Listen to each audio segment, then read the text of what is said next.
మన ప్రభు అయిన యేసుక్రీస్తు నామములో మీ అందరికీ శుభములు తెలియజేయుచున్నాము. ద్వితీయోపదేశ కాండము 4వ అధ్యాయము 31వ వచనము. నీ దేవుడైన యెహోవా కనికరము గల దేవుడు కనుక నిన్ను చేయి విడువడు. ప్రియ దైవజనమా, మనం ఆరాధించే దేవుడు కనికర సంపన్నుడు. ఆయన కనికరము చూపుటలో సంతోషించువాడని వాక్యము తెలియజేస్తూ ఉంది. అట్టి కనికరము గల దేవుడు మనలను ఏ స్థితిలో కూడా చేయి విడివడు. మన చుట్టూ ఉన్న మనుషులు మన స్థితిగతులను బట్టి మన చేయి విడిచిపెడతారేమో కానీ మహా కనికరము కలిగిన ఆ మహాదేవుడు మన చేయి ఏ పరిస్థితిలోనూ విడిచిపెట్టడు.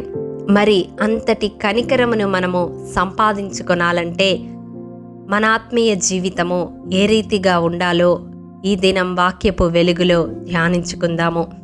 మొదటగా సామెతల గ్రంథము 28వ అధ్యాయము 13వ వచనం ప్రకారం, మన అతిక్రమములను కప్పుకొనక ఒప్పుకొని విడిచిపెట్టే వారముగా మనమున్నట్లయితే దేవుని కనికరమును మనము పొందగలము. అవును ప్రియ దైవజనమా, మన పాపములను, మన అతిక్రమములను, మన దోషములను దేవుని సన్నిధిలో ఒప్పుకొని విడిచిపెట్టగలిగితే దేవుని కనికరాన్ని మనము సొంతము చేసుకొనగలము. రెండవదిగా లూకా సువార్త 1వ అధ్యాయము 50వ వచనం ప్రకారం, దేవునికి భయపడువారిగా మనము జీవిస్తే ఆయన కనికరము తరతరములు మన మీద నిలిచి ఉంటుంది. ఈ లోకములో మనము భయపడవలసిన వాడు ఆయనే అని వాక్యము తెలియజేస్తూ ఉంది. శరీరముతో పాటు ఆత్మను కూడా నశింప చేయగలిగిన శక్తి కలిగిన దేవునికి మాత్రమే మనము భయపడేవారముగా జీవించాలి. అప్పుడు దేవుని కనికరాన్ని మనము పొందగలము.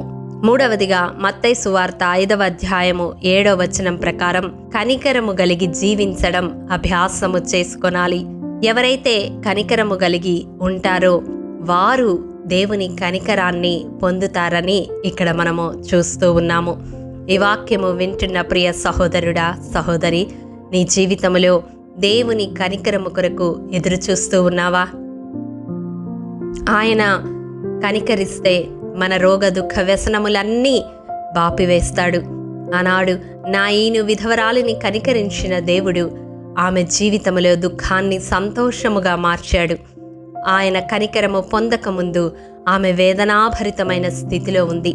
ఎప్పుడైతే దేవుని కనికరము ఆమె పొందుకున్నదో ఆమె జీవితము ఆనందమయముగా మార్చబడింది. చెప్పన సఖ్యము కాని సంతోషముతో నింపబడింది.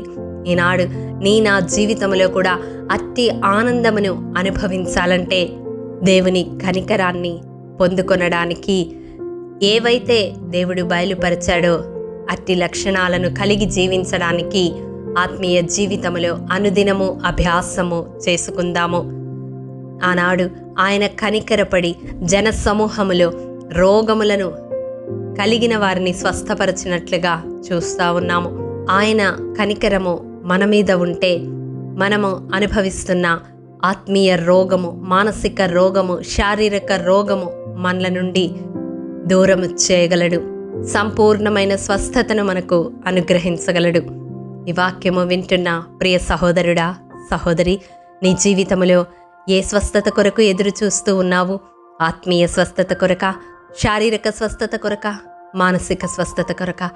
ఏదైనా నీవు పొందాలి అంటే దేవుని కనికరాన్ని మొదట నీవు పొందుకొనాలి.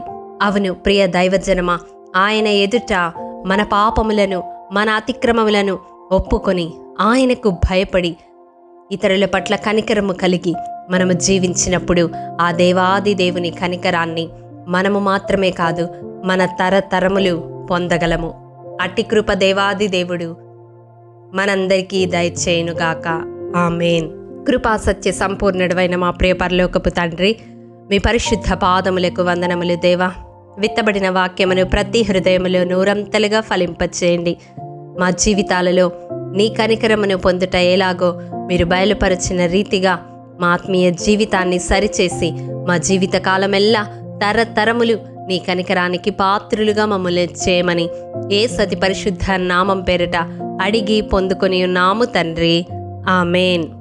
ప్రియ దైవజనమా, అనుదినము షారోన్ మన్నా ద్వారా అడగబడుచున్న బైబిల్ క్విజ్ ప్రశ్నలకు సమాధానములు ప్రతి నెల మొదటి వారము కామెంట్ బాక్స్లో పోస్ట్ చేయబడతాయి.